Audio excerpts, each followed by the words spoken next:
To green pastures He takes me. I know that He's right there for me in the daytime. While I wander, He watches over me. In the noontime, when I'm thirsty, I know that He's still there for me. To the waters He directs me. He gives me water to drink. Like a shepherd, He leads me, though the way I know not. In the desert, through the valleys, I know my shepherd's with me.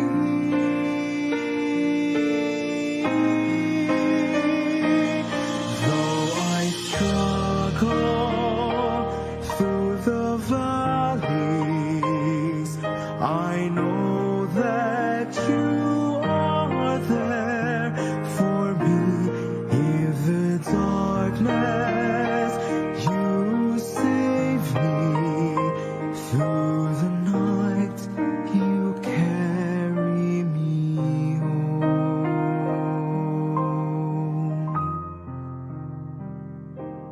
Like a shepherd, He leads me home.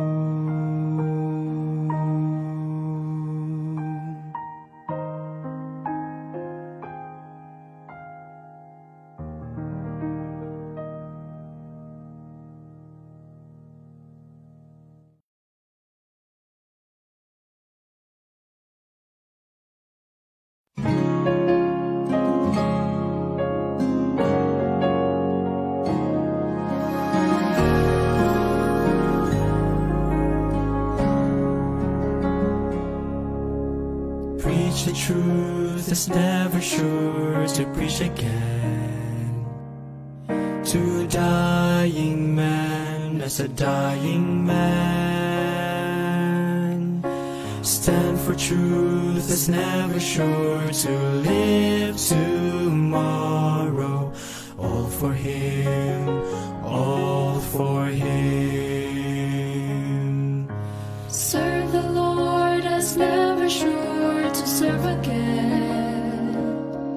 To Almighty God as a feeble man. Love the Lord is never sure what comes tomorrow. Live for Him, live for Him.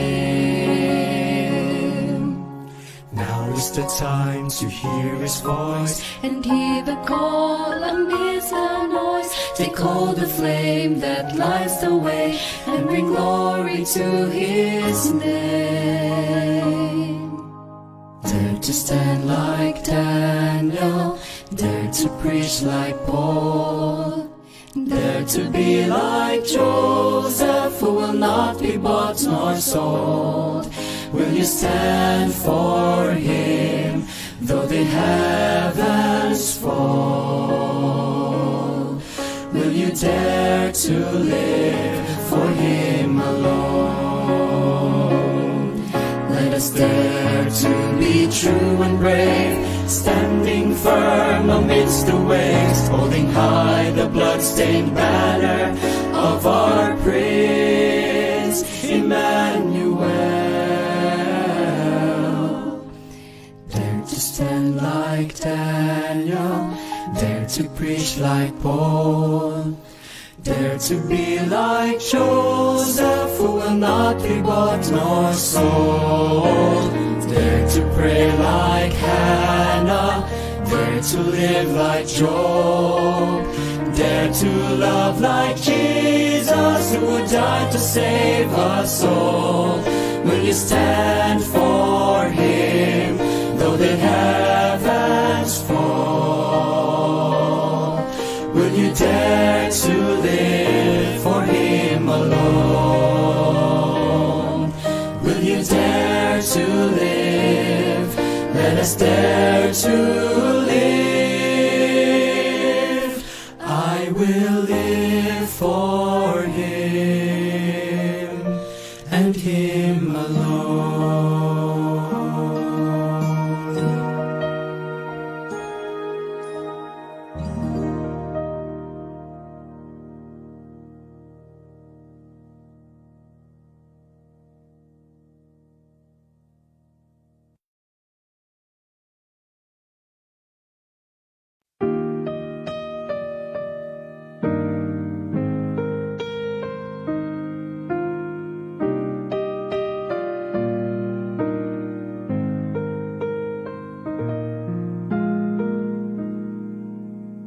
The God of servants, the God of kings, God of the universe, God of all things.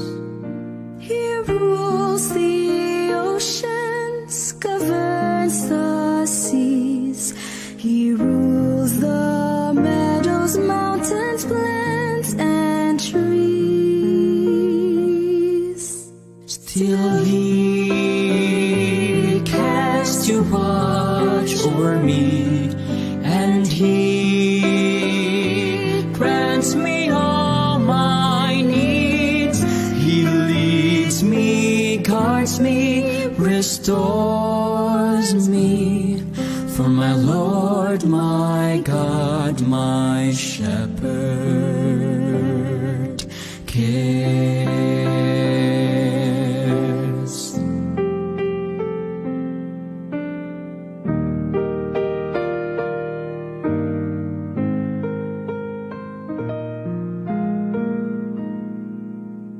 The courage of Esther, the grace of Ruth, the faith of Elijah and Isaiah's truth. Within the scriptures, the stories tell.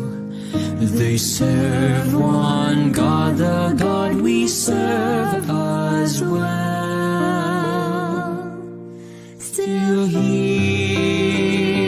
care to watch o'er me, and He'll grant me all my needs. He'll lead me, guard me, restore me.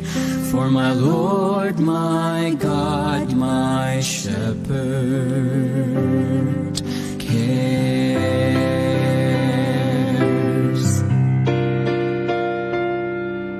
Despite your weakness, He is your strength. He will be with you through the worst and best.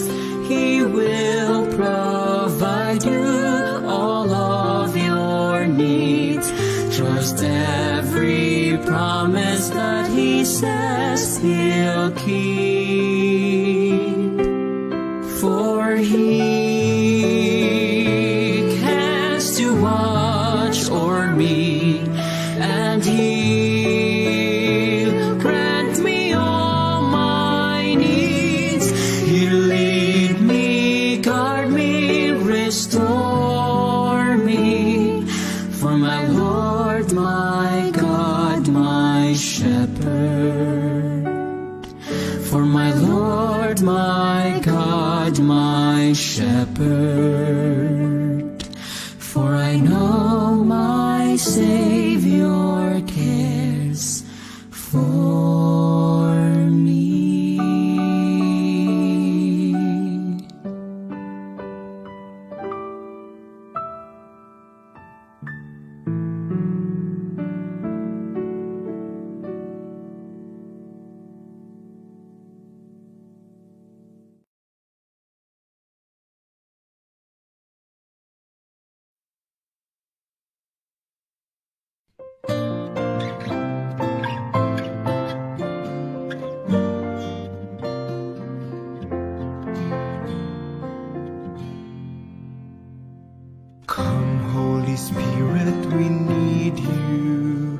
to help us daily to battle through.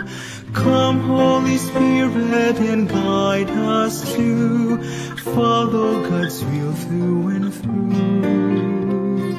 Search us and try us, abide in us. Lead our souls and direct our paths. Hear the words our lips can say, our heart's desires each day.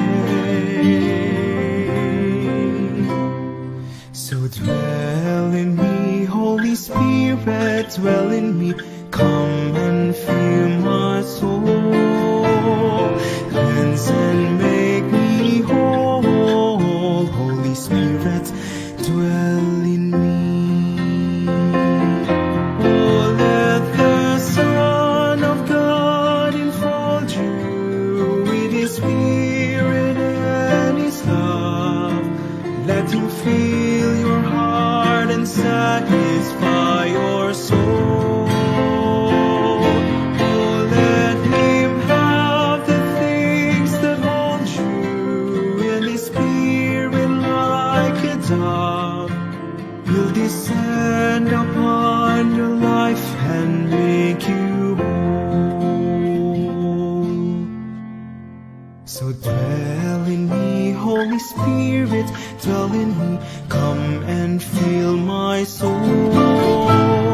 Cleanse and make me whole.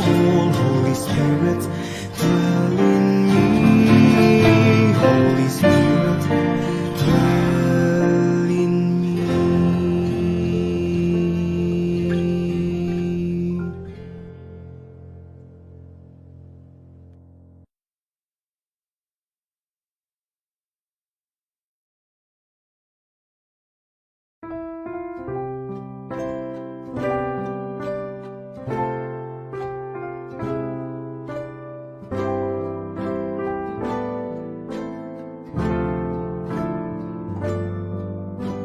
We started with a seed of faith planted in our hearts, watered by the grace of God and growing His command.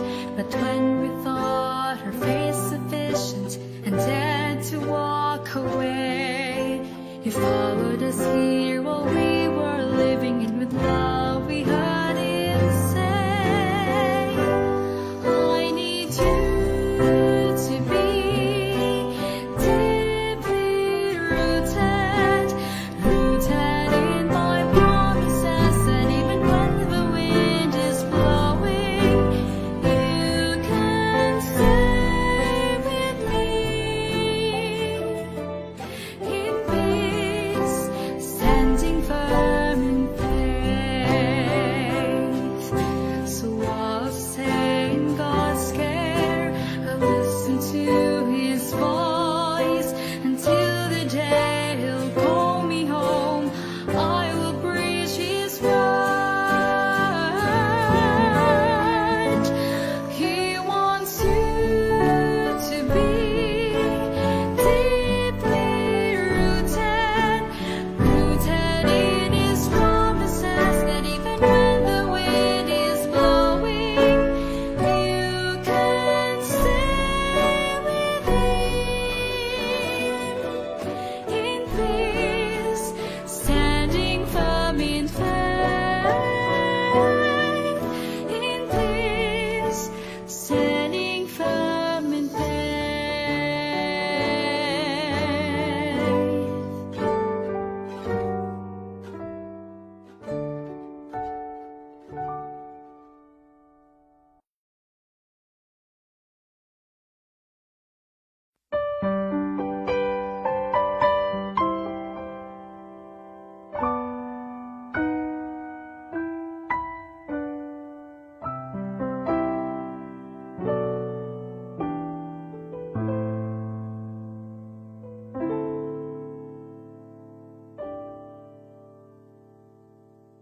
Oh Lord, you have searched me, and you know me very well. Where can I flee from your presence, Lord? I'm lost, I know you can tell. Lord, my heart was tainted by sin. How unworthy I have been. You've seen how deep my darkness inside, been far from your bright guiding light. Yet you clothe me with your righteousness by paying the price for me. Now I'm ransomed by your blood, oh Lord. Eternal life now I behold. I hurt you, Lord, yet you loved me. I broke your heart, you meant me. Though I have sinned and walked away, you love me anyway. You walked yourself to Calvary, bled and died to set me free. Now I can say, my God, though I am fully known, I'm fully loved.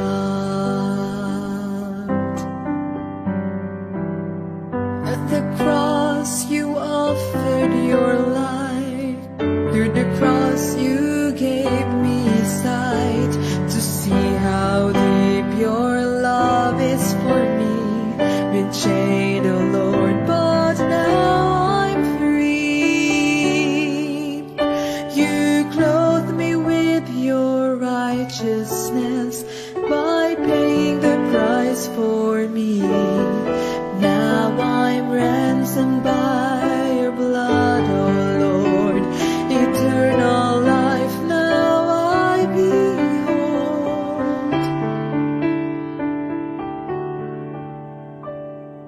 I hurt you, Lord, yet you loved me.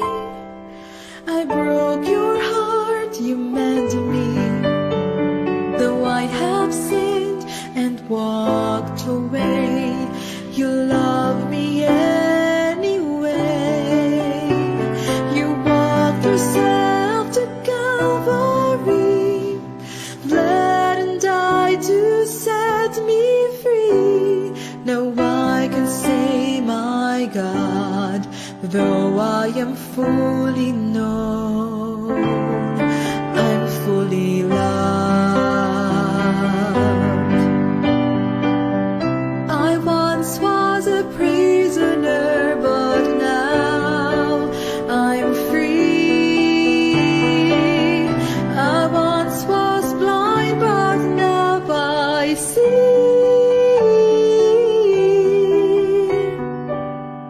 I once was wandering, but now I'm found. Lord, back then you saw me empty, but your grace deemed me worthy. I hurt you, Lord, yet you loved me. I broke your heart, you meant me. Though I have sinned and walked away, you love me anyway. You walked yourself to Calvary, bled and died to set me free. Now I can say, my God, though I am fully known, I'm fully loved. All I can say, my God, yes, I am fully known, yet fully loved.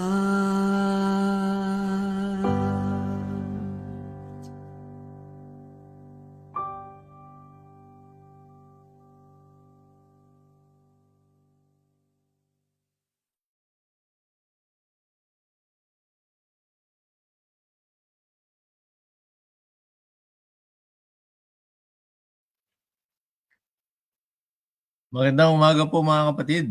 Salamat po sa ating Panginoong Diyos. Muli tayong magkakasama po ngayon sa araw po na ito sa gagawin po nating pag-aaral. Tayo po ay nagagalak na muling pinahiram po ng pagkakataon ng ating Panginoon na sama-sama pong simulan po ang ating araw sa pag-aaral po ng kanyang banal na salita. Kumusta po kayo mga kapatid? Kumusta po ang inyong magdamag?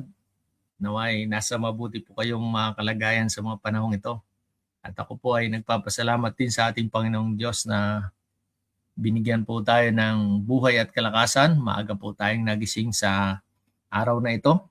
Sa huling araw po ng ating paghahanda para po sa banal na araw ng Sabat. At tayo po ay makakapag-aral muli ng kanyang salita upang mas meron po tayong ilaw. May ilaw po tayo sa daang ating lalakaran. At syempre, ito po ay magpasimula lamang ng mas malalim pa pong pag-aaral sa banal na kasulatan. Yan po yung isang maganda po rito. Pero bago tayo magpatuloy po mga kapatid sa ating pong discussion po ng ating pong lesson sa umaga pong ito, edi magbatian po muna tayo. Good morning po kay Sister Nelsie Magsino. Magandang umaga po sa inyo. Kay Sister Marilyn Marquez Alvarez. Kay Sister Testan, magandang umaga po. Welcome po dito sa ating gagawing pag-aaral sa umaga pong ito. At binabati rin po natin yung una pong nakasama po natin dito sa StreamYard kay Sister Eleanor de Leon Villanueva. Magandang umaga po sa inyo, ma'am. Salamat po. Magkakasama po tayo sa umagang ito. Kay Ma'am Essie, sa sharer po natin, tsaka kay Ma'am Maika, good morning po sa inyo. Welcome po. At salamat. Inagahan niyo po ang pagising. Yun eh. Sinabayan niyo po ako. Salamat po. Kay Sister Annabeth Mamadis Bendoy, magandang umaga po. At salamat sa paglilingkod. Diyan po ay meron tayo ngayong gabi-gabing ginagawang pag-aaral po ng banal na kasulatan ng ating pong Panginoong Diyos. Magandang umaga po sa inyong lahat dyan. Sa ating pong isang estudyante po sa academy, kay Sister Camille de la Torre Saulong, magandang umaga. Sa inyo, kay mama mo, kay Dory, magandang umaga. At kay papa mo, sa inyong kapatid. At atin din binabati may bago tayong liker, si Michael Santos. Welcome brother. Welcome po sa ating gagawing pag-aaral sa umaga pong ito. At kay Sister Mitil Carpentero po, magandang umaga po ma'am. Salamat po at kasama namin kayo sa ating gagawing pag-aaral. Kay Sister Gemma Babasa, kay Sister Tess Gonzales, at kay Sister Imelda Tanyedo. Welcome po tayong lahat sa ating pong gagawing pag-aaral. At naway ang pagpapala po ng Panginoong Diyos ay maranasan po natin sa umaga pong ito. Sister Elma Tan Cometa dyan sa Batangas po, magandang umaga. Kay Kenoli Masangkay, salamat sa Diyos at kasama po namin kay Natilita at siyempre tuwan-tuwa ang mag-anak po na ito sa patuloy na biyayang ibinibigay sa kanila sa pagkapasa po ni Grace at papuri sa ating Panginoong Diyos na ito ipinagkaloob po sa Kanya. Sister Flor Delisa Nacario, kay Tita Lloyds Cardona, magandang umaga po at kay Engineer, magandang umaga po. Salamat kayo kasama po namin sa gagawin po nating pag-aaral. Good morning din po kay Ma'am Vilma Bumatay. Ma'am, welcome. Salamat po at kasama po namin kayo. Kay Brother Rod Lirag, magandang umaga po. At salamat. Tayo po ngayon ay makakapag-aral muli ng kanyang banal na kasulatan. Pero bago po tayo magpatuloy po mga kapatid, samahan niyo po ako. Hilingin po natin ang paggabay ng ating pong Panginoong Diyos sa pag-aaral po natin sa umaga po ito. Tayo po ay manalangin. O dakila at makapangyarihan po naming Diyos. Salamat sa buhay at kalakasan. Salamat po at kayo ang nagkaloob nito sa amin. Sa mabuting pakiramdam na aming nararanasan sa panibagong buhay na ipinahiram sa araw po na ito, o Panginoong Diyos, kaibuti po ninyo na iparanas sa bawat isa sa amin ang ganitong mga pagpapala. Kami rin po ay nagpapasalamat, Panginoong Diyos, sa kagalingan na ipinagkakaloob sa bawat isa. Ano man ang aming pong pinagdaraanan, ano man ang masasakit sa aming pong mga pangatawan, Panginoong Diyos, kaibuti ninyo na kayo ang aming dakilang manggagamot na humahaplos sa aming pong mga pangangatawan upang makadama kami ng kagalingan. At nagpapasalamat din kami, Panginoon, sa pananampalataya na inyong ipinagkaloob sa amin. Na kayo ang nagpapatibay po nito, na anuman ang mga pagsubok na amin pong nararanasan, hindi kami bumibitaw, bagkus patuloy kaming kumakapit po sa inyo. O Panginoon naming Diyos, ipinagpapasalamat din po namin na ibinuhos ng inyong bugtong na anak ang kanyang dugo, ipinagkaloob ang kanyang buhay upang tubusin kami sa napakarami ng pagkakasala at nagkaroon kami ng karapatan na magkaroon ng kaligtasan. Panginoong Diyos, kay buti po ninyo, ayaw nyo pong kahit isa sa amin ay mapariwara, bagkus kami magmana ng buhay na walang hanggan. O Panginoon, salamat din na sa umagang ito, ang karunungan makalangit ang mararanasan ng bawat isa. Hindi sapat po ang aming karunungan upang maunawaan ang aming pinapag-aralan, ngunit kayo ang siyang nagtuturo sa bawat isa po sa amin upang higit naing maunawaan, makita po namin ang pinakamabuti sa aming ginagawang pag-aaral sa araw-araw po ng aming mga buhay. Panginoong Diyos, ipinagpapasalamat din namin ang pagkakaloob niyo po ng kasipagan sa bawat isa sa amin na bumangon, gumising ng maaga upang mag-aral po ng inyong banal na salita. At salamat na ang banal na Espiritu ay isa sa amin maging sa mga tahanan ng mga kapatid na kasamang nag-aaral at makaririnig ng pag-aaral po na ito. O Panginoon, kay buti po ninyo na sa ganitong mga pagkakataon, sa uncertainty ng aming pong mga buhay, mas pinipili po namin na unahin po kayo sa aming mga buhay. O Panginoon, sa pamamagitan ng banal na Espiritu ay nangyayari po ang mga bagay po na ito. O sa umaga pong ito, kami ay patuloy na dumadalangin din na tulungan niyo po ang bawat isa. I-clear niyo po ang aming mga puso't isipan at tanggapin po namin ang mga mensahe na inyong ipagkakaloob sa bawat isa sa amin. At higit sa lahat, Panginoong Diyos, tulungan po kaming maisakabuhayan po namin ito habang naghihintay kami sa inyong ikalawang pagparito. Panginoon naming Diyos, sisimulan po namin ang pag-aaral na ito sa pamamagitan po ng inyong tulong, sa pamamagitan po ng inyong inspirasyon, at kayo po ang aming magiging dakilang guro sa pag-aaral po na ito. Salamat o Diyos na sa ganitong pag-aaral, binibigyan nyo kami ng isang platform na bagaman hindi kami magkakasama sa mga oras na ito sa pamamagitan ng internet, ng technology, kami naging posible na mag-aral ng sama-sama. O Panginoong Diyos, itinatagubilin po namin sa inyong pag-aaral po na ito. Nawa, kayo ang siyang aming unang pupurihin at pasasalamatan sa lahat ng aming matututunan.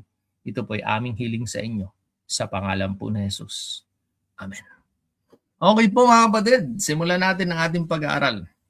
Kami po ngayon ay nag-aaral ng mga Bible subjects at isa sa amin pong subject ay yung Daniel and Revelation. Hindi ko naman po akalain na dito po pala sa devotional na Reflecting Christ, ipapasok din pala po dito yung yung Daniel, yung Book of Daniel dito po sa Reflecting Christ. Kaya po kasi pag tinignan po natin itong ating pag-aaral po ngayon ay talagang napakabuti po. Nasa chapter 1 po ito ng Daniel po mga kapatid. Kahapon, kung inyo pong matatandaan, tinalakay na rin po ni Sir Pam yung tungkol po dito sa dito po sa Daniel. Ngayon naman, ang ating pong topic po dito ay magmumula rin po sa Daniel chapter 1, 11 to 12. 11 to 12 po, Brother OG, ng Daniel ang ating pag-aaralan. At ito'y pinamagatan, Daniel's life illustrates sanctification.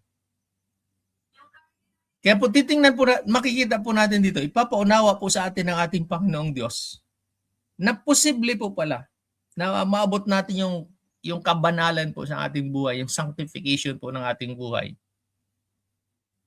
Kung susunod po tayo dun sa mga tagubilin po ng ating pong Panginoong Diyos. At dito, kung inyo pong mababasa yung Daniel 1:11 to 12, gaya ng lagi kong sinasabi po sa inyo, may part dito na kasama po yung training sa atin pong tahanan. May part po siya mga kapatid. Okay po. Kasi nga, ang sabi po dito mga kapatid basahin ko po sa inyo yung nakasulat sa Daniel 1:11-12. Sabi po rito, pakisabayan niyo po ako kung mayroon kayong mga Bible dyan sa inyong bahay. Sabi po rito, Daniel then said to the guard, whom the chief official had appointed over Daniel, Hananiah, Mishael, and Azariah, please, sabing ganon, test your servants for 10 days. Give us nothing but vegetables to eat and water to drink. Diba po? Yun ang binabanggit niya po rito. Balikan ko lang po mga kapatid, balikan lang po natin. Sa verse 3 ng Daniel 1, ang sabi po doon ay, then the king ordered Aspenas, chief of his court officials, to bring in some of the Israelites from the royal family and the nobility, young men without any physical defect, handsome, showing aptitude for every kind of learning, well-informed, quick to understand, and qualified to serve in the king's palace. He was to teach them the language and literature of the Babylonians. Pansinin niyo po yun mga kapatid. Bakit ko po binabalikan yung verse 3? Alam po natin, binabanggit na po rito, selected po yun mga kapatid. Yung pinakamagagaling. Mga kapatid, pag mayroon kang konting depekto dito, hindi lang po to, pansinin niyo po yung verse 3, hindi lang po to physically ay good looking ka, parang gano'n. Di ba? Sabi kasi ito, no? Handsome. O, diba? Parang pag handsome, maganda ang tayo, okay na. Hindi po mga kapatid, kasi may binabanggit, unang-unang sabi po, no? Without any physical defect. Wala talagang kapintasan po mga kapatid. Walang kapintasan. Bukod sa sabi nating good looking, handsome, sabi pong gano'n. Walang kapintasan, pero may isa pa. Anong sabi po ron? Showing aptitude for every kind of learning. Talagang matatalino po mga kapatid. Matatalino. Tingnan nyo kung paano in-screen. In-screen base po sa order ng hari po kay Aspenas. Diba po? Yan ang isa pong maganda rito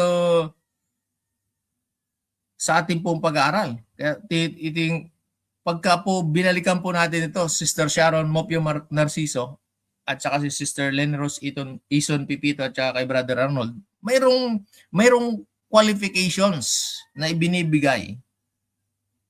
Sister Maricar Macaburas Agustin. Kaya puntahan po natin yung pagdating sa 11, yung binabanggit po dito sa ating lesson. Bakit ko po kanina sinasabi na kasama pati training sa tahanan? Kasi po mga kapatid, kung papansinin ninyo, may courage, unang-una po may courage si Daniel tsaka yung friends niya na magsalita. So, may ano po. Diba, tayo naman, tinuturuan tayo na makipag-usap po kung paano tayo makikipag-usap sa mga tao. Ganon din po siya. Ganon din po sila. Sabi rito sa 12, please test your servants for 10 days. Ano po makikita pa natin dito mga kapatid? Faith.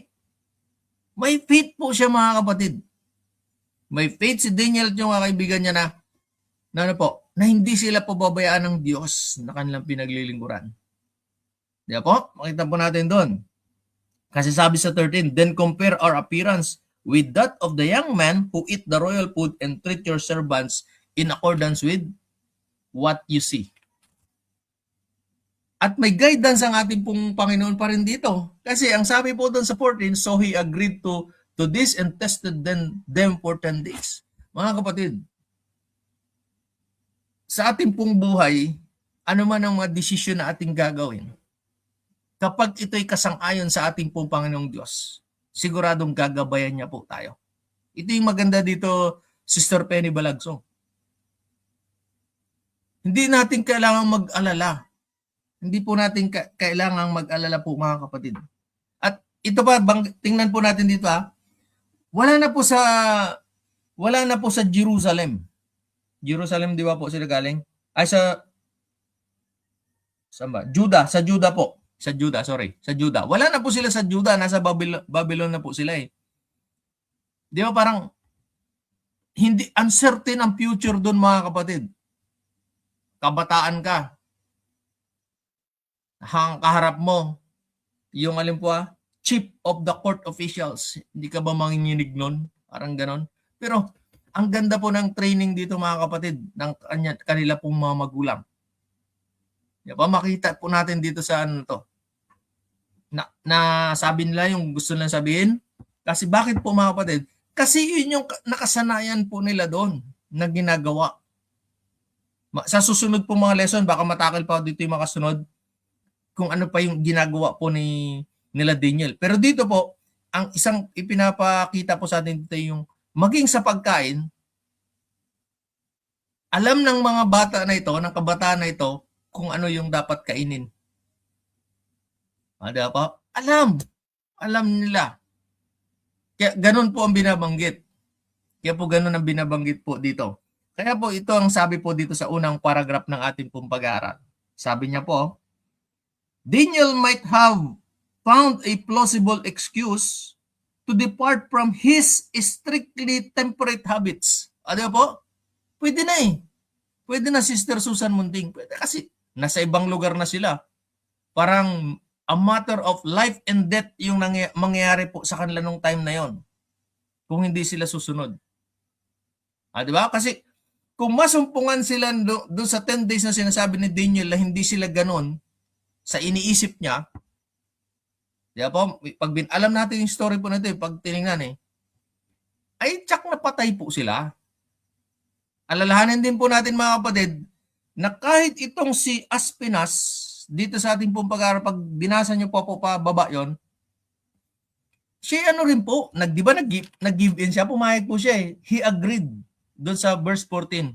Pero alam nyo, mayroon ding at stake sa kanya nung time na ito na sinunod niya tong 4 na pinagbigyan niya. Kasi pag hindi nangyari ito, kawawa din siya sa hari.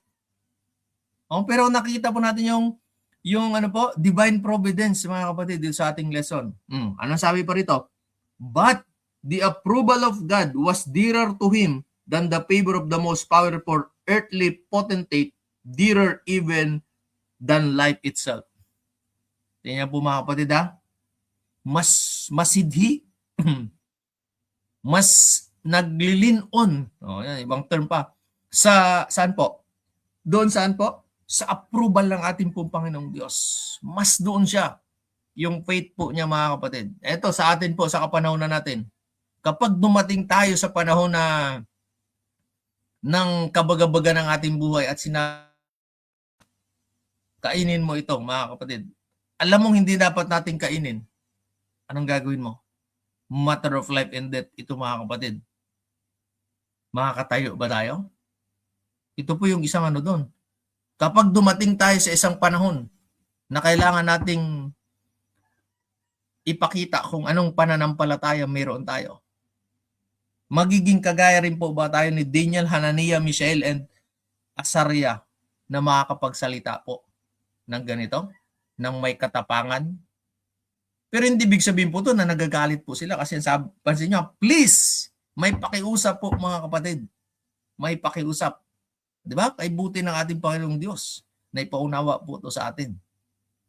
Diba? Makakatayo po ba tayo mga kapatid kapag gano'n? Alalahanin po natin, ang pinag-ano po rito ay kung sino ang Diyos na ating pinaglilingkuran at yung sino yung kaharap po natin ngayon. Ito po yung isang reflections po na makikita po, ipinapakita po sa atin ng ating Panginoong Diyos dito po sa ating pag-aaral sa Daniel. Okay, next. Second paragraph. Sabi po rito, Daniel requested that the matter be decided by a 10 days trial. Ayan po Saan po yun makikita po mga kapatid yung 10 days trial na yun? Pagdating po sa 15 ng Daniel, ano pong sabi?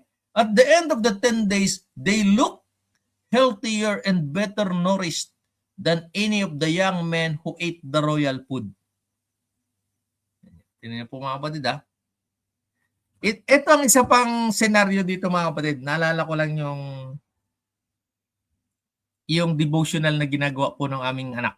Kasi natataon na Daniel din po yung kanya ngayon, nasa Daniel din po yung devotional na ginagawa po niya. Naalala ko lang. Pag binalikan po natin yung verse 3, nakita po natin dyan ha, hindi lang po itong 4 ang kinuha. Hindi lang po itong 4 ang kinuha po mga kapatid. Marami po sila. Marami sila. From royal family and the nobility. Pero bakit? Binabanggit po dito sa banal na kasulatan sa chapter 1, particular dito sa ating inaaral ngayon, bakit itong 4 lang ang nakatayo? Bakit silang 4 lang yung may katatagan na magsabi ng ganito sa chief of the court officials na si Aspinas? Nasaan yung iba na member pa ng royal family and the nobility? Nasaan po sila mga kapatid? Ito pang isang reflection po mga kapatid. Hindi ibig sabihin na kung tayo ngayon ay nag-aaral ngayon, sama-sama tayo nag-aaral ng banal na kasulatan ng ating Panginoong Diyos, ay lahat tayo makakatayo sa huling kapanahunan. Mga kapatid, hindi lahat. Depende kung anong pananampalataya tayo meron. Kung kagaya po ng pananampalataya ni Daniel meron tayo, ay posible makatayo tayo sa tulong ng banal na Espiritu na nag-inspire po sa atin. Kaya po ito ngayon mga kapatid, isa sa prayer po natin dito ay magkaroon tayo ng ganong klaseng pananampalataya. Kasi baka pag dumating sa ating mga persecution, hindi po tayo makatayo na kagaya niya. Estudyante ako. Diba? Sa pag-aaral, kaya ko bang makiusap, magsabi? Diba? Gaan ba? Ano man ang ating trabaho? Kaya ko ba? Or mag-give in ako dun sa kung ano yung nakasanayan po natin ngayon? At sasabihin natin sa ating sarili na sa huli na lang ako magsisisi. Mga kapatid, hindi po ganoon. Hindi ganoon ang usapin po dito. Kasi baka yung sinasabi po natin sa huli tayo magtatapat ay hindi na natin kayang magtapat hanggang sa huli. Di ba? Ito po yung isang maganda pa rito. Okay, sabi po rito, Daniel requested that the matter be decided by a 10 days trial. Verse 15 po yan mga kapatid sa atin pong sa Daniel chapter 1. Nakalasulat po dyan. The Hebrew youth, during their brief period, being permitted to eat of simple food, while their companions partook of the king's dainties, ayan pa yung comparison na the Lord, ito maganda. Anong ginawa ng ating Panginoong Diyos? Nakalagay rin po dito sa ating devotional po mga kapatid. Sabi the Lord regarded with approval the firmness and self-denial of the Hebrew youth and His blessing attended them. Ano bang ganda po mga kapatid? Kapag pinanghawakan po nating matibay yung pananampalataya, yung mga utos sa atin ng ating pong Panginoong Diyos. Mayroon pong gagawin ng ating Panginoong Diyos. Anong sabi po doon? And His blessing attended them. Yung pagpapala po ng ating Panginoong Diyos ay makakamtan po natin. Kaya after 10 days po mga kapatid, comparing doon sa mga kasamahan po nila, mga kapatid, anong sabi? Nasumpungan silang po mga kapatid. They look healthier. Di ba? And better nourished than any of the young men who ate the royal food. Kaya dito pa lang, makikita po natin yung advantages. Tayo, balik tayo ngayon sa ating present time. Pag sa present time, patlak po, di ba? Patlak. Anong natin mamesi? Pag ganun ang pinakain sa atin, yung mga vegetables. Kasi ang sabi dito sa Bible commentary mga kapatid, yung vegetables na tinutukoy dito galing sa sa seeds. Ayan, nanggagaling sa seeds. Sangayon po sa Bible commentary. Ano nangyari po mga kapatid? Parang tayo, walang kabuhay-buhay yung ulam na yun. Munggo? Hirap na hirap tayo kumain mga kapatid. Ako, ampalaya, nako po. Mga ganon. Pag-usapang papaitan na. Hirap. Diyan po mga kapatid. Kaya yun ha, yan ang ginagawa po mga kapatid. Pag nandun yung pinanghawakan nating matibay na may firmness and self-denial, yung mga sinasabi po ng ating Panginoong Diyos, ang sabi diyan, His blessing attended them. No, di ba? Ganda. Ang ganda po rito, Ma'am Messi. Okay. Next po, mga kapatid. Pinapakita dito sa ating pag-aaral. Anong buhay ba meron si Daniel? Anong buhay po ba? Tingnan po natin. Third paragraph po tayo ng ating pong devotional. Sabi po rito, the life of Daniel is an inspired illustration. Tingnan niyo po mga kapatid ha. Kung meron man tayong dapat gayahin na buhay ng isang tao, ay isa na po ito si Daniel. Yung buhay ni Daniel po mga kapatid. Alalahanin natin ha, kung ilang leader ang pinagsilbihan ni Daniel mula nung makaptib siya sa Babylon. Hindi lang kay Nebuchadnezzar, ibang hari pa. Diba po? Ganon kinilala po si Daniel nung time po niya. Ganon po. At hindi lang yun ha. Kahit si Nebuchadnezzar, na-convert po sa kanya. Na-convert. Si Nebuchadnezzar po sa kanya mga kapatid. Oh, anong sabi po doon? The life of Daniel is an inspired illustration of what constitutes a sanctified character.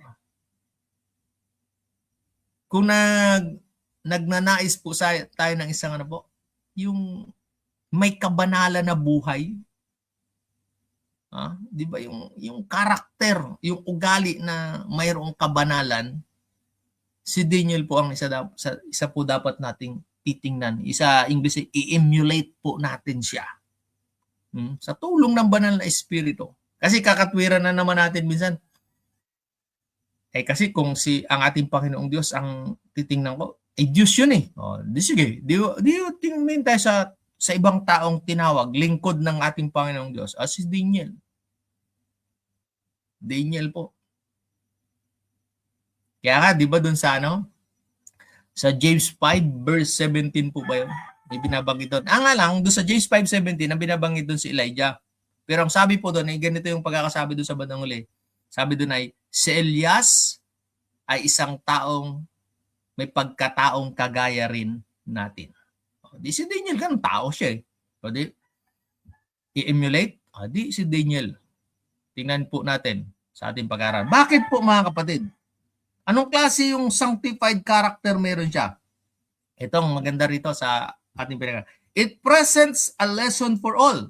Tingnan niyo po meron tayong matututunang lahat sa buhay po ni Daniel. Particular po dito sa pangyayari po na to. Hindi pa po doon sa buong chapter ng Daniel. Doon pa lang po sa part na to. Magmula po sa 11. Anong sabi doon?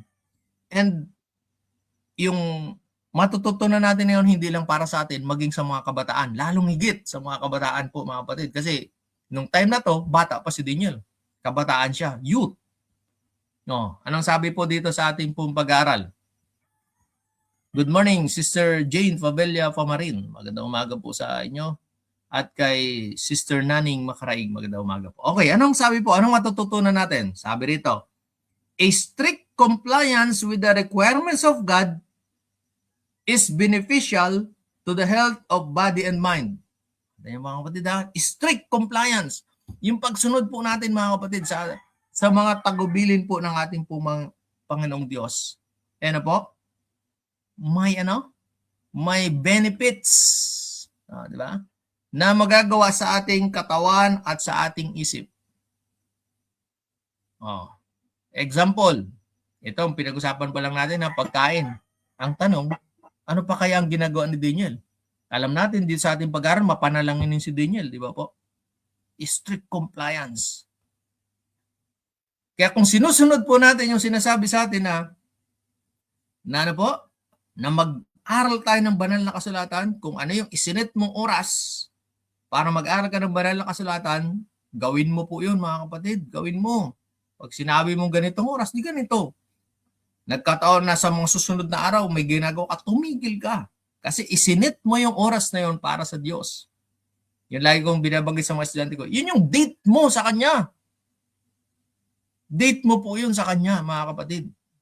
Ikaw nag-set doon, hindi naman ang Panginoon eh. Di ba po? O di, gawin mo po. Mag-aaral ka na ba ng lakas sa panahon na yun? Gigising ako sa panahon na to para manalangin, makipag-usap sa ating Panginoong Diyos. O di gawin mo kasi ikaw na nga ikaw ang binigyan ng Panginoong Diyos ng ano eh, ng pagkakataong sabihin 'yon. Sa convenient time mo pa 'yon. Nung sinabi mo 'yon sa ating Panginoon. Di gawin mo po mga kapatid. Kasi ano po, beneficial 'yon sa body and mind. Pag sinabi mo sa sarili mo, sa Panginoon na ganitong oras po Panginoon, ako'y matutulog na. O di matulog ka na ng ganong oras. Dahil alam po natin na lahat ng mga bagay na ito, kung atin pong susundin ng may disiplina sa atin pong sarili, anong sabi doon? Beneficial.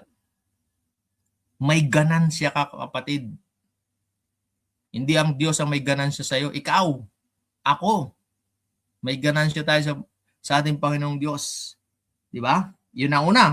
Beneficial to the health of body and mind. Next, ano pa ang magagawa po noon? Yung strict compliance. Sabi dito, in order to reach the highest standard of moral and intellectual attainments, it is necessary to seek wisdom and strength from God to observe strict temperance in all the habits of life.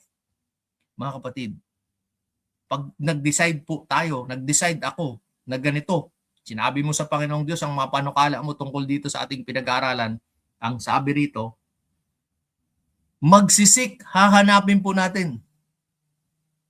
Nabigyan tayo ng ano po, ng wisdom at lakas, tatag ng kalooban po mga kapatid, na galing sa ating Panginoong Diyos, na naggawin po yung mga bagay na ito. Naggawin. Hindi po pwede na magde-decide lang tayo sa ating sarili. Panginoon, ganitong oras po magbabasa ako. Kung hindi po natin isisik yung wisdom, yung strength na nanggagaling po sa ating Panginoong Diyos, wala po ito mga kapatid. You can do nothing. Hindi ko po makayang maggawin yun. Nahiwalay po tayo sa ating Panginoong Diyos. Alalahanin po natin yung gagawin po natin na kailangan po ng guidance po ng ating Panginoong Diyos. Kaya di ba po pansinin nyo, tamad na tamad tayo mag-aaral ng Bible kasi hindi natin maunawaan. Paano? Hindi natin sinik yung alin? Yung wisdom, yung strength galing sa ating pong Panginoong Diyos, yung guidance. Nagbasa lang po tayo. Nagbasa lang. Hindi po talaga natin maunawaan. Kaya tamad po tayong mag-aral ng banal na kasulatan. Di ba po? Ano ba ang sabi rito? Kailangan po kasi yun to observe strict temperance in all the habits of life. Yung habits po na ito mga kapatid, yung yung may approve sa atin pong Panginoong Diyos. Sabi nga, di ba, sa isang pag-aaral, ang sabi, 15 days na gagawin mo ng paulit-ulit yung isang bagay para ito maging habit. Tuloy-tuloy yun.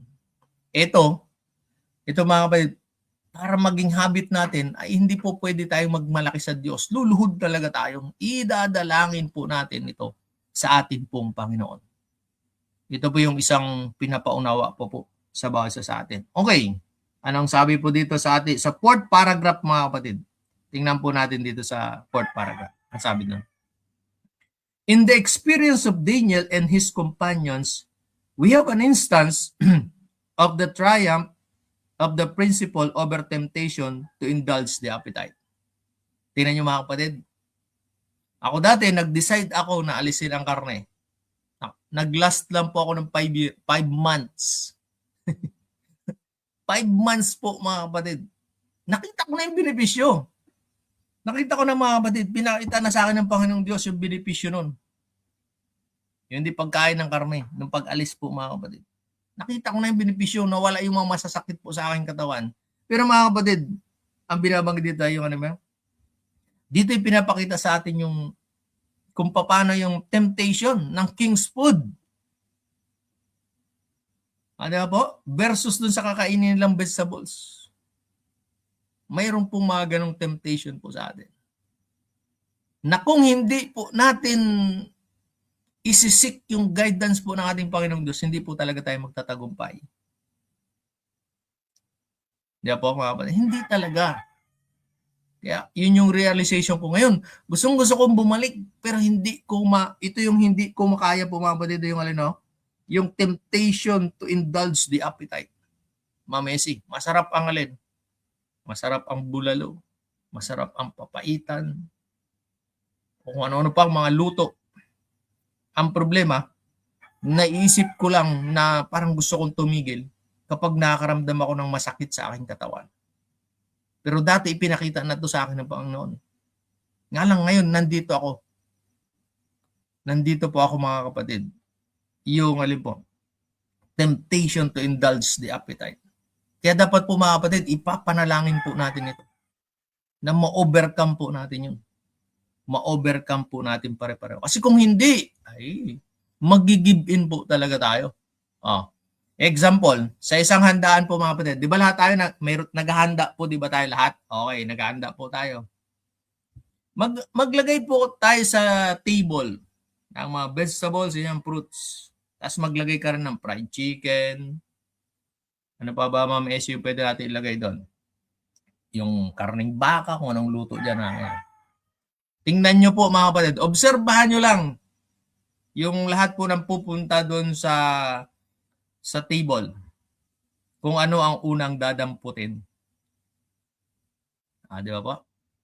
Kita po natin. Kaya yan po yung mga kapatid. Kaya dito, binabanggit dito yung alin po.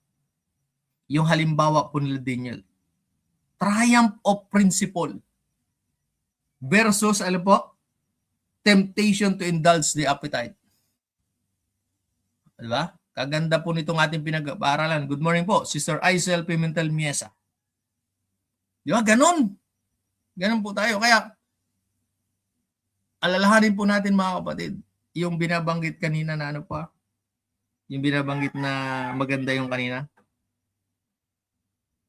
yung tungkol doon po, yung temperance, tutulungan tayo po mga kapatid ng ating pong Panginoong Diyos. Okay, ano ba ang sabi dito? It shows us that through religious principle, young men may triumph over the lust of the flesh and remain true to God's requirements even though it cost them a great sacrifice. Sakripisyo yun mga kapatid. Sakripisyo. Kaya pansinin nyo, di ba minsan tatanong tayo, uy, ganito pala kayo. Ito yung mga hindi natin kinakain, di ba? Hindi natin ginagawa. Ako, na ano pa nga ako dati, nasabihan pa nga ako dati, yung like ko na kwento, yung anong klaseng tao ka, sabing gano'n. Kasi mga kapatid, ito yung siniset na standard ng mundo ngayon, na dapat, ito yung mga ginagawa. Di ba, nakikita natin, Sister Presi Calera, tapos makikita ka rin lang, hindi mo ito ginagawa. Kaya ang tingin sa'yo, anong klaseng tao ka? Ay, hindi, tao pa rin. Malang, merong yung principle, mga kapatid. Yung triumph of principle over temptation to indulge the appetite. Yung dalawa po na yun ang maglalaban po sa atin dito sa ating pag-aaral. Okay. Ano ba ang sabi rito? It shows us the true religious principle. Young men may triumph over the lust of the flesh and remain true to God's requirements even though it cost them a great sacrifice. May sakripisyo talaga po tayong gagawin mga kapatid. Ang sarap-sarap ng karne. Pero gulay. Gulay na naman, mamesi. Gulay na naman. O, di ba? Parang gano'n. Pero kailangan po natin. Kasi ang sabi, makikita natin yung benefits nito mga kapatid. Ito, nakita na natin sa ating pinag-aaralan. Okay. Next paragraph, ang sabi po rito, good morning po, Sister Olive Padilla. Okay, sabi po rito, may tanong, sabi what if Daniel and his companions had made a compromise? Paano kung hindi na nag-request sila Daniel sa takot nila? Sige, kainin na natin yan kung anong pwedeng kainin. Piliin lang natin yung pwede natin kainin. Itong tanong what if Daniel and his companions had made a compromise with those hidden officers and had yielded to the pressure of the occasion by eating and drinking as was customary with the Babylonians? Ano kaya po ang nangyari mga kapatid? Kung nabago, kung dito sa verse 12, ay hindi na gano'n ang binanggit, wala nang binanggit na gano'n si Daniel. Nanahimik na lang si Daniel and friends. Ang sabi rito, that single instance of departure from principle would, ito na, have weakened their sense of right and their abhorrence of wrong. Kung gano'n na nangyari po mga kapatid, itong Daniel 1 to 12, hindi gano'n na nangyari. Yung mga visions, malamang hindi pinakita kay Daniel po mga kapatid. Hindi ipinakita kay Daniel kung gano'n ang nangyari po. Kung nag-give in siya sa king's food mga kapatid. Yung doon kanina, yung triumph of principle or temptation to indulge the appetite. Ano bang sabi rito? Tingnan nyo mga kapatid kung anong ginagawa ng appetite po sa atin. Kasi lalanin natin kahit yung tukso sa ating Panginoong Diyos, unang-una, appetite eh. Di ba po? Appetite ang unang-una. Ngayon, anong sabi po rito sa ating pag-aaral? Indulgence of appetite would have involved the sacrifice of physical vigor, clearness of intellect, and spiritual power. Kaya hindi tayo makapag-isip ng maayos. Kaya meron ako nabasa po mga kapatid, hindi ko alam kung aklat ni Ellen G. White yun, Sister Erlinda Esteban Montealto. Kaya daw hindi tayo, yung ugali natin, hirap na hirap tayong i-tame. Ay paano? Una-una, kung hindi ako pinadede ng aking ina, ay anong dinede ko? Di gatas, galing saan? Baka. Ay di anong ugali meron ako? Di ugaling baka. Tapos, ngayon, anong mga kinakain ko? Kung lamang ang kain ko ay karne, ay di ganun din. Mga kapatid. Kasi yun eh. Kaya ugaling hayop ako. Diba po? Kaya po, yun yung isa doon sa ano po sa atin. Yung ating pong physical vigor, di ba? Pansin nyo, kaya ako ngayon, may masakit yung sakong ko ngayon eh. Di ba po mga kapatid? Taas nung ating namamaga yung tuhod, yung mga gano'n, nirarayuma. Di ba po? Next, clearness of intellect. Sabi, kapag kumakain tayo ng karne, kahit yung pag-iisip po natin, hindi siya kagaya nung ang pagkinakain natin na yung gulay, prutas, mga ganyan. Ibang-iba po mga kapatid kung yung original diet ang kinakain natin. Kasi yun yung pinrescribe nino ng atin pong Panginoong Diyos. Ay bakit sasabihin nyo, after naman ng flood, pinrescribe din ng Panginoon, nakainin yung kaya lumabas yung clean and unclean food. Opo, mga kapatid. Pero nga, mas pa rin, kung idadalangin natin sa ating Panginoong Diyos, po, dapat ang kain natin ay ito, yung kagaya po ng ipinapakita ni Daniel. Kasi nga, babanggitin nyo pa sa akin, yung sa wilderness nga, mana yung una, puro tokwa. Ang pinapaulan ng ating Panginoong Diyos, nagreklamo. Gusto ng karne, o pinaulanan din sila ng dinideliveran sila ng pugo. Allow din na kainin. Tama po yung mga kapatid. Pero, kung gusto nating makuha yung kagaya nitong kay Daniel, yung meron tayong physical vigor, clearness of intellect, and spiritual power, ito yun. Ito po yun mga kapatid. Okay, next. Sabi pa rito sa ating lesson, ganda nito eh. One wrong step. Sabi dito Isang hakbang lang at nagkamali po tayo mga kapatid. Isang pagdedesisyon lang na mali. Ano sabi rito? One wrong step would probably had led to others until their connection with heaven being severed, they would have been swept away by temptation. Kaya, babalikan natin. Kasi si Daniel, appetite din ang ginamit na temptation, ang ating Panginoong Diyos. Kaya, binigay rin ng ating Panginoong Diyos ano ang dapat na, nauna kasi si Daniel, di ba po? Nung dumating na ang ating Panginoon sa lupa, binigay ng ating Panginoong Diyos, ano ang panlaban? It is written, sabing ganun. Kaya po dito sa ating buhay, lust of the flesh, lust of the eyes, pride of life, ano ang panlaban po mga kapatid? Binigay ng ating Panginoong Diyos, siya mismo. It is written, sabi. Mag-aral po tayo ng banal na kasulatan ng ating pong Panginoon Diyos. Sa pamamagitan nun, anumang temptation na dumating sa atin, kagaya po ni Daniel, kagaya ng ating Panginoong Hesus, mapapagtagumpayan po natin ito pare-pareho. Kasi pagka ganoon, yung discernment, kaya kailangan natin yung yung na i-invite lagi yung banal na espiritu sa ating mabuhay. Kasi doon makikita bunga at isang bunga niya yung discernment, mga kapatid. Di ba? Yun ang problema po natin ngayon, hindi na tayo makapag-discern, hindi tayo makapag-isip, makapag-desisyon ng maayos. Di ba? Clouded yung atin pong mga isip. Discernment. At sabi sa ating pag-aaral, isa yung dahilan, yung ating appetite. Kaya hindi tayo makapag-isip ng maayos. Okay po. Sa last po ng ating pag-aaral, anong sabi po rito? Last paragraph.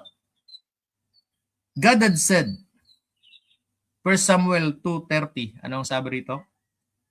Them that honor me, I will honor. Mabigat, mga kapatid. Kung sino yung kumikilala or gumagalang sa kanya, kikilalanin niya rin or igagalang niya rin. Diba? Ang tanong, sa akin, sa inyo, ano ba ang ginagawa ko sa ating Panginoong Diyos? Nagbibigay ba ng kapurihan sa Kanya yung ginagawa ko? Kung hindi, edi ganun din ang gagawin niya po sa akin. Kaya sabi sa Bible, magngangalit po ang ating mga ngipin. Kapag tayo ay nag-expect tayo na magmamana tayo ng buhay na walang hanggan, tapos hindi po pala.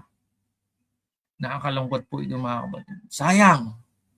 Sayang yung panahon. Sa akin parang sayang yung 48 years ko na inilagi dito sa mundo kung sa huli ay hindi ko mamanahin yung ipinangako ng ating Panginoon. O, kayo po, magre-reflect tayo para pareho ngayong umaga na to. Sayang po mga kapatid. Sayang. Nabubuhay lang ba tayo dito? Yung parang kung ano lang nakikita natin, yung na-accumulate natin sa lupa. Hindi po yun eh. Kaya nga tayo 7th-day Adventist di ba po? 7th day, nangingili ng araw ng Sabat at naghihintay po sa kanyang ikalawang pagparito. Ay kung ang goal po natin ay yung dito lang sa lupa, ay hindi tayo 7th-day Adventist po. Pangalan pa lang po ay mayroon na pong message na ibinibigay po sa ating mga kapwa. Anong sabi pa rito? While Daniel clung to his God with unwavering trust, the spirit of prophetic power came upon him. Tingnan niyo po mga kapatid. Kaya, yung lahat ng mga visions na nangyari sa Daniel, sa Book of Daniel, na-discern lahat po yun ni Daniel sa tulong ng ating po Panginoong Diyos. Alalahanin po natin sa tulong niya. Kasi mayroong mga visions pa dito na parang nawalan ba ng malay si Daniel? Or nahilo siya?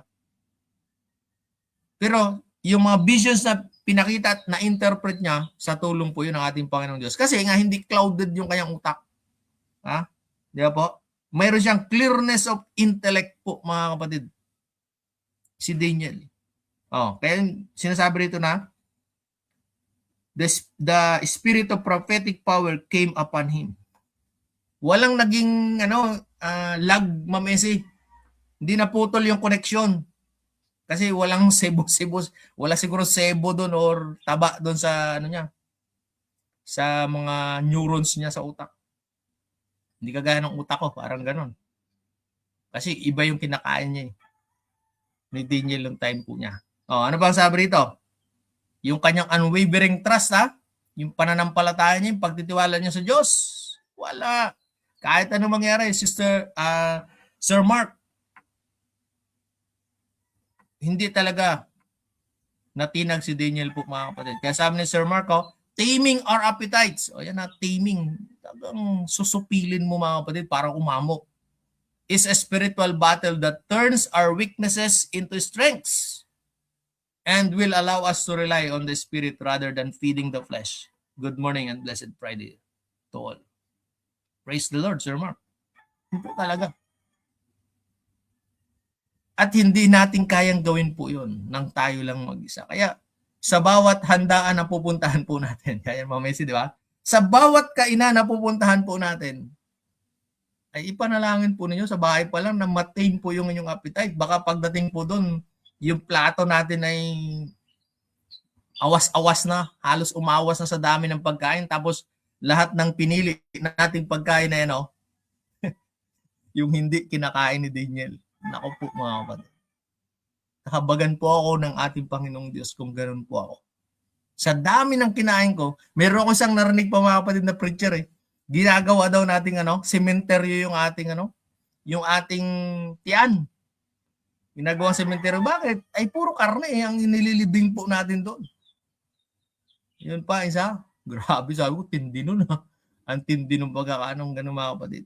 Kaya po dito pinapaunawa sa atin. Okay. Sabi pa rito, while he was instructed of man in the duties of court life,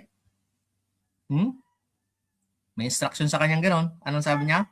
He was taught of God to read the mysteries of futures and to present to coming generations through figures and similitudes the wonderful things that would come to pass in the last days. Tingnan mga kapatid.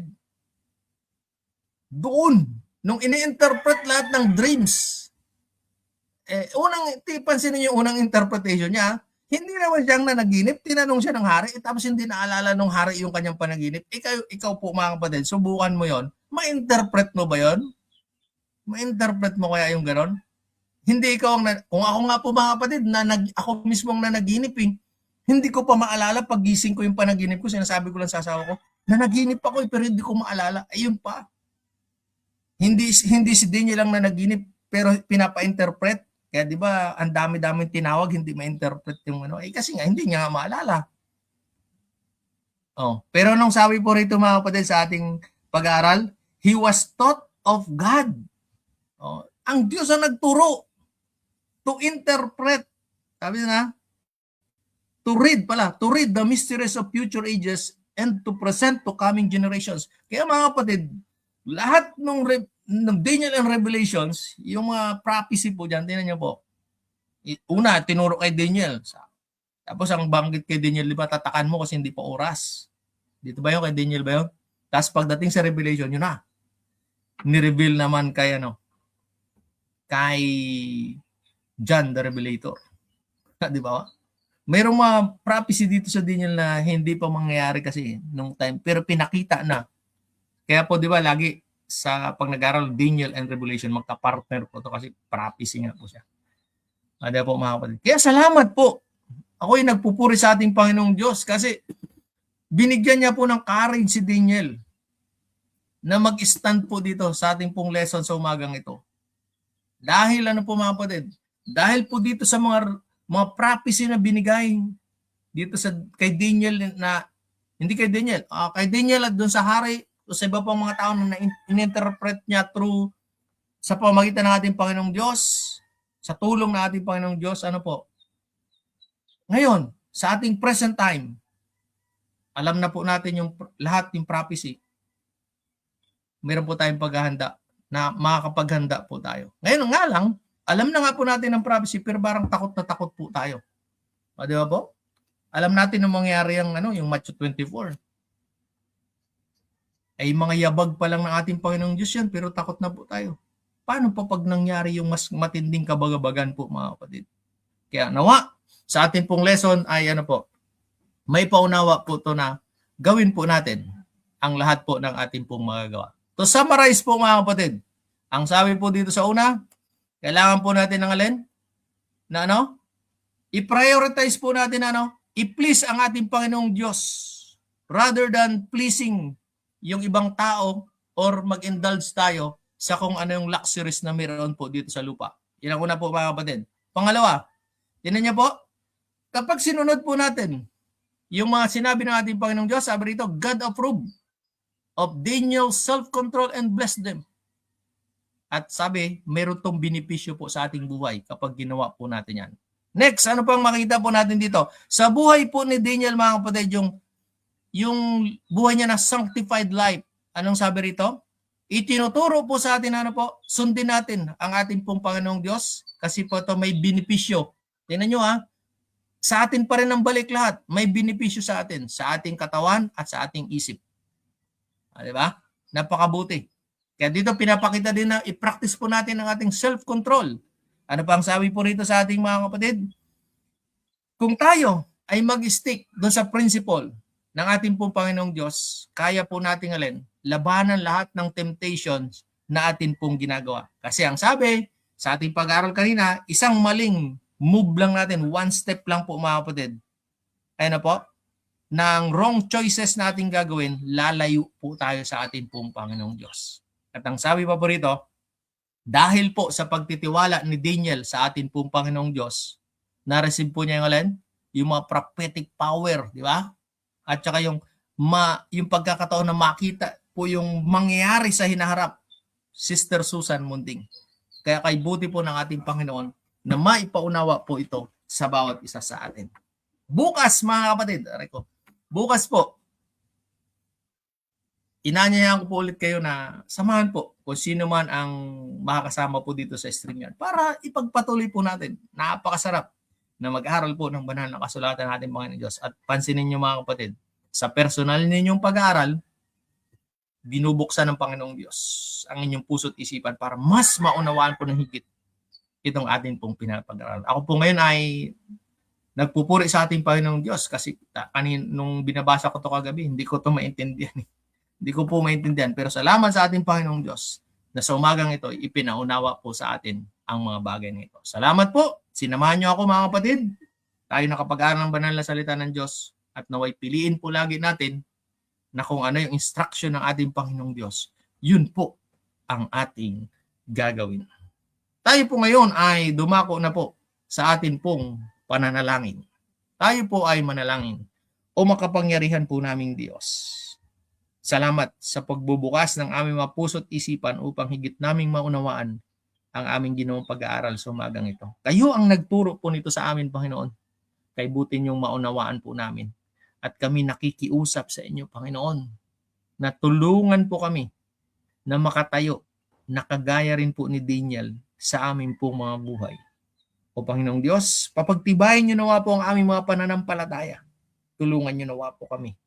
Tulungan niyo rin kaming maging masigasig sa pag-aaral po ng inyong banal na salita, sa pagpananalangin at higit sa lahat, sa mga paglilingkod na gagawin po namin sa aming pong mga kapwa.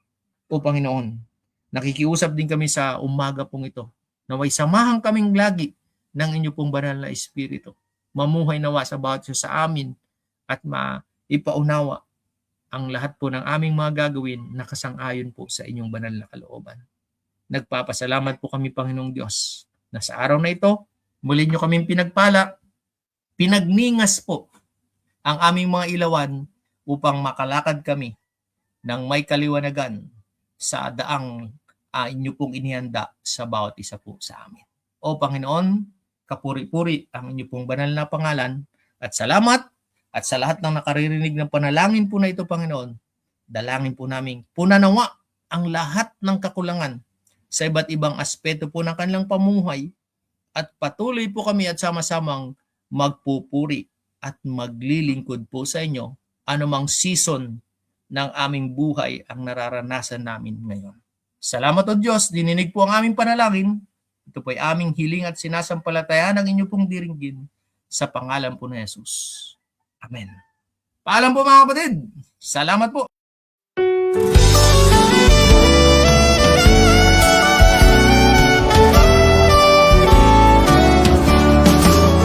We have been called to follow Christ.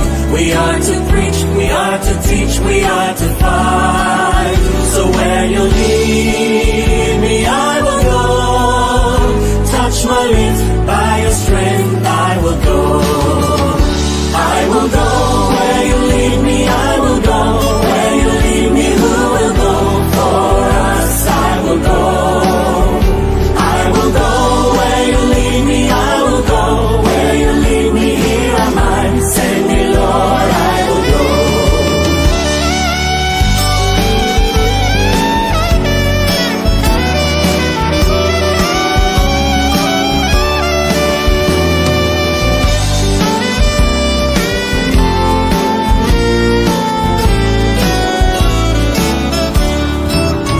Because my eyes have seen the King, I must tell all the world, worship Him. in all the nations, in all the world. Where He sends me, yes, I will go.